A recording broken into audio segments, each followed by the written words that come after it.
quickly approaching, correct? So we'll get through today, tomorrow, and then we'll have a midterm on Thursday. It'll be 50 questions in length. It will be multiple choice. Try and show up early. We'll pass out exams right on an hour, and then you'll have an hour and 20 minutes to complete the examination. There should be plenty of time as long as you don't dawdle on the exams, okay? The exam is designed for literally about an hour, so you have an extra 20 minutes. That doesn't mean sit around and dawdle. So remember, when you get your exam, look at it, scan it, see how many computation questions are on it, adjust your timing accordingly for that. I highly recommend that you pace yourself per page. So take a look at the pages and give yourself kind of a set limit on how many minutes you're going to allocate per page. Because what I often see is that people will stick on a question and sit there and obsess about it. And then what happens is, if you feel bad about that question, it has a tendency to kind of color the rest of the exam in a bad way for you, right? So it's good just to have kind of a time set and say, I'm going to take 10 minutes on this page or 8 minutes on this page, whatever it might be. When you're there, move on to the next. That way you maximize your scoring potential, then come back to the stuff you don't know. So don't obsess about stuff you're not solving. Leave until the end, and you can worry about it then. Take care of all the stuff you know when it's fresh and when you feel good. So it looks like the room's going to be cool, hopefully, right? Nothing happens. I should have said anything, right? But hopefully that's the case, and it'll be comfortable in here. And that'll help a lot to keep you sane and calm and test. So remember, what seems easy can be tough when you're under a pressing situation, and the test is kind of in front of you. Come in prepared, you'll be fine. It's not an excruciating test designed to grind you, but it's definitely thorough. And it will cover everything that I've talked about in one way, shape, or form, right? What will it encompass? It will encompass basically general definitions, facts of ecology, which we covered in some detail. It will cover ecologists that were really critical to the development of ecological theory. In that particular case, very rudimentary base of knowledge. Who were they and what did they do? Or what did they do and who were they? I can phrase it both ways. There'll be a few of those questions. I don't care about the dates, don't worry about them. There will be major experiments in ecology that have been classical, that frame our understanding of ecology today. You should expect to see those experiments and be tested on them in terms of what did they find and why was it important. All right? There will be a large proportion of the examination dedicated to ecological models. What are they? What do they say? What are the assumptions? What are the predictions? When do they match and not match in nature and why? So there's multiple fronts in which I can ask questions about. All right? There will be 7, 8 computation questions on the examination. Very rudimentary. I just want to know that you can use the tool that I've supplied you with. All right? So if you do the computation sets and you practice them, you'll be well versed in that. They should be easy for you. It's just a necessary skill set that I want to test on. The math will be easy. It's 2 plus 2, it's 4, it's 8 divided by 4. It's that kind of thing. I just want to make sure that you can utilize the tool. There are no calculators on the examination. You will not do them. All right? Just know your basic order of operations. Remember on the computations that as the models build in complexity, so does the length of time required to complete them, just because the computations take longer. So a question on Locke and Volterra will take a lot longer than a question on exponential growth. So be prepared for that and add in your time appropriately for them. Okay? There'll be a question, I'm sure, on the z-test. It's no mystery. Be able to do it. There will be no equation set or sheet given on the examination, so you need to know the equations. I will hit them from both ways. I'll say, assuming logistic growth, tell me about this. Well, you need to know what that model is. I may give you a model and say, tell me what this is and what does it predict. Okay? So be prepared to see a model and recognize it for what it is. Be prepared to use a model and put it down if you are asked for that particular model. So what are the models? They're the z-test for the stats. That's number 1 tool. The next one is exponential population growth. The next one is logistic population growth. The next one is metapopulation growth. The next is La Volterra, competition, predation. We'll finish with something called species diversity indices, which we'll hit tomorrow or maybe later today. And then there's some very simple things like the mortality rate or the natality rate. That's it. Basically 7 or 8 things, and that's all. 7 problems. There's actually 7 models. That's really fun. Are there any general questions about it? What's that? There's a fire on Annie somewhere, right? Far from here, so we should have to worry about it. What's that? That's not that far? It's all the way over there by student house, family housing, right? I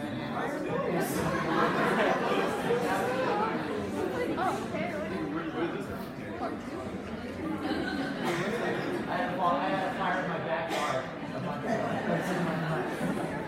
Sorry. You just took one part. All right. Anything else? So you don't need to bring anything but your number 2 pencil. Please bring your pencil, all right? You don't have to be borrowing, you don't have to be freaking out. Bring 2 pencils, be safe. Other than that, we will supply the examination. We will supply the Scantron examination. Notice the room. This is the way we will set up the room. We will start to load from the front to the back. I prefer to have alternative seating, but we will not be able to fit everyone in that way. I have a feeling that we'll just come in and load in, but please do not load across the back. It just makes it more difficult. In terms of cheating, when you guys are in here, if you have a hat, make sure it's backwards, okay? Better than not even wear it. So here's the thing, when you take your exam, keep your head down on your own exam. Please don't turn around, look at anything, glance sideways, because we will quickly grab you and move you if that is the case, or grab your examination. So don't do anything like that. People under pressure do weird things. I once had a student who's, when they got panicky in their examination, the way they thought about particular questions was to go like this with their examination. Is that a very good idea? That is a very poor idea, because you'll get your examination taken like that, even if you had no foul intentions whatsoever. So just remain focused, keep your face down, don't glance to the sides. We have a 0 cheating policy. If you did the work, you're going to do fine. Are there any general questions logistically about the examination? Yes? No, we're going to allow you to leave early. So it's not the same kind of constraint that we have in county with 1,000 people. So in this case, when you are finished with your examination, you may leave. Anything else? Yes? Will the time be provided on the board? I don't have access to the lectern, but if the TA does, I will post it, and I'll have it available up there. If not, we will make postings every 15 minutes with Chuck, okay? I don't have a computer access to this. They took it away from me for stealing too many keys. I lose the lectern keys like crazy, and they're all pissed at me, so now I just refuse to go over there anymore. Anything else logistically? Okay, well, let's get started today. So last time we were reviewing competition.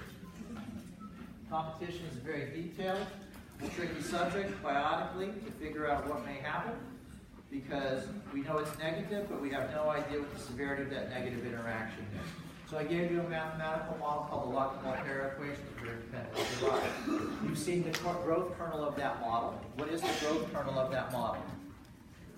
When I say growth kernel, I'm talking about the population growth aspect of it. So what is it? It is the logistic growth model, and therefore it assumes every assumption. This assumes every assumption of that particular model. Does that model talk about competition? It does. What kind?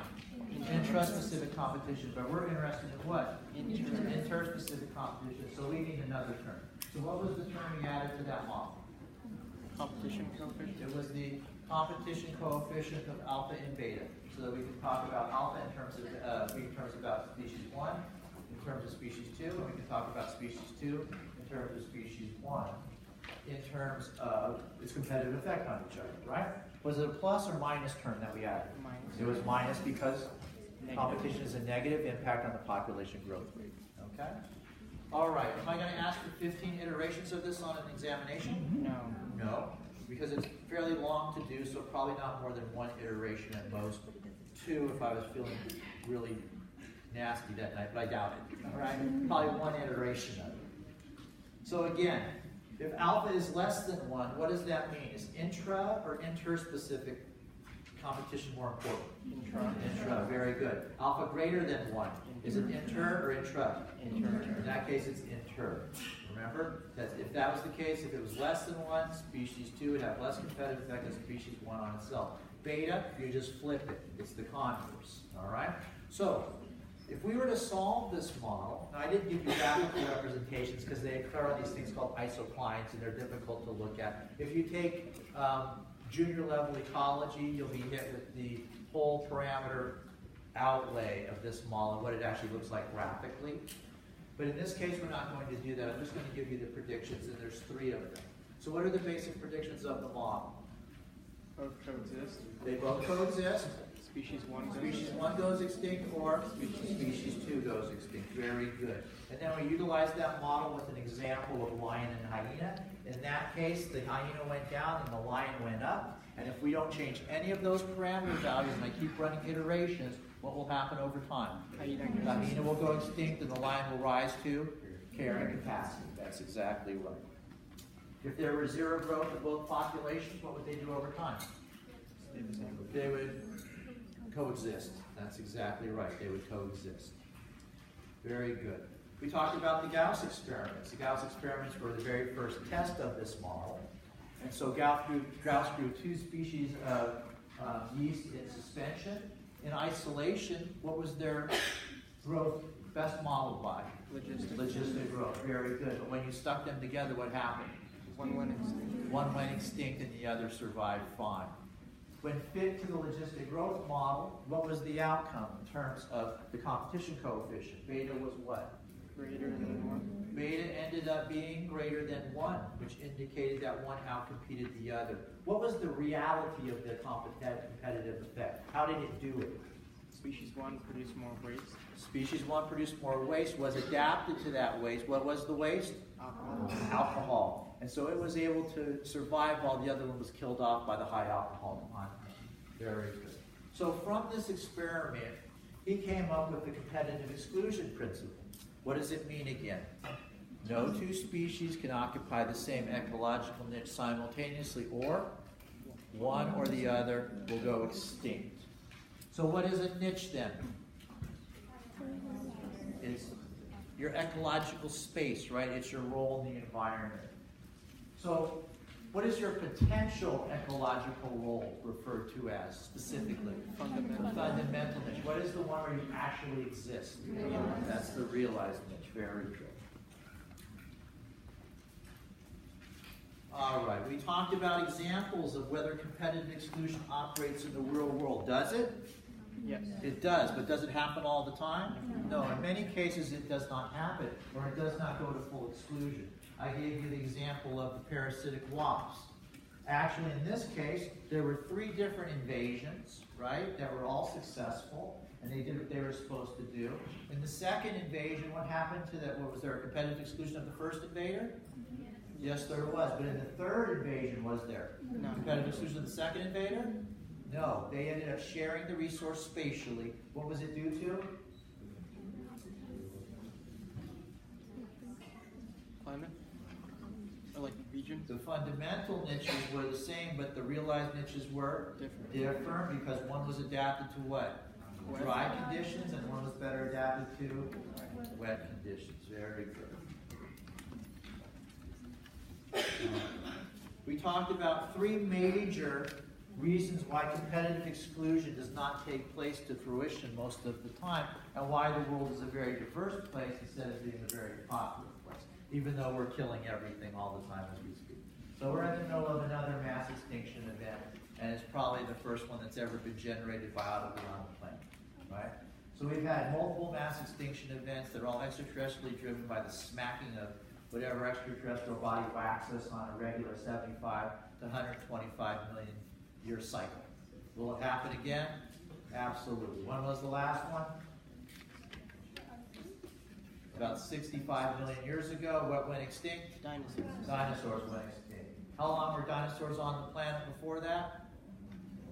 Like 125 million years. How long have we been here? 175,000. We ain't all that. Okay? Come talk to me after a couple million. We'll talk about it, all right? So that happens, it will happen again. So, in the case of diversity, unfortunately, we're driving one right now with the extinction of fauna all across the planet due to our actions. What are the three basic rationales for why competitive exclusion does not take place? Environments are what? They're unstable. That means populations don't get high. If they don't get high, they don't compete for resources, right? What's the second one? Limited resources. There is no competition for the resources because the organisms are doing what? They chop it up. They partition it, right? Resource partition. And then what's the last one? Flip-flops back and forth from one condition to another. Where you're a winner, when it flips, you're now what? A loser. So you never build up enough. It's very similar to number one. You never get strong enough to wipe everything out before it flips and now you're not doing so well and other things rebuild themselves. Okay. Then we started talking about predation. Predation is a very complicated biotic interaction.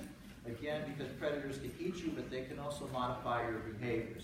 So when we talk about these, what are the 5 forms of predation? Carnivory, parasitism, parasitoids, cannibalism, and the biggest one, herbivory. Okay, very good. I gave you a very simple model to take a look at predation. This was the Lock-Volterra predator-prey model. It's the most simplistic form. And so in this case, we looked at the prey density and we looked at the predator density. Prey density is a function of basically how many predators are around, how many prey are around, what is the capture rate, right? And that's going to be a plus or minus to the overall population growth of the prey. That's a minus. If you're getting captured and consumed, that's going to decrease your population growth rates. What was the growth kernel of this model? Exponential. There was an exponential model, was the simplest, and therefore it has all the assumptions of the exponential model. The prey was a little bit different. In this case, we assume a decline in the growth rates because if there aren't any prey, what happens? No food. You starve and you die. But every time you eat prey, well, it goes the opposite direction, right? You convert that prey to your own biomass and reproductive output. So the predator density is a function of catching the stuff to capture, but not only capturing it, but doing what? Converting it into you, and that's the efficiency, the conversion efficiency, right? So that's going to be denoted as G, and then times CPN. So it's G is the efficiency, conversion efficiency, CPM is the attack rate. That's going to be a positive thing for the predator, minus their mortality rate, right? The more you catch and eat, the more quicker you are converting it, the better you'll do, and your death rate will be much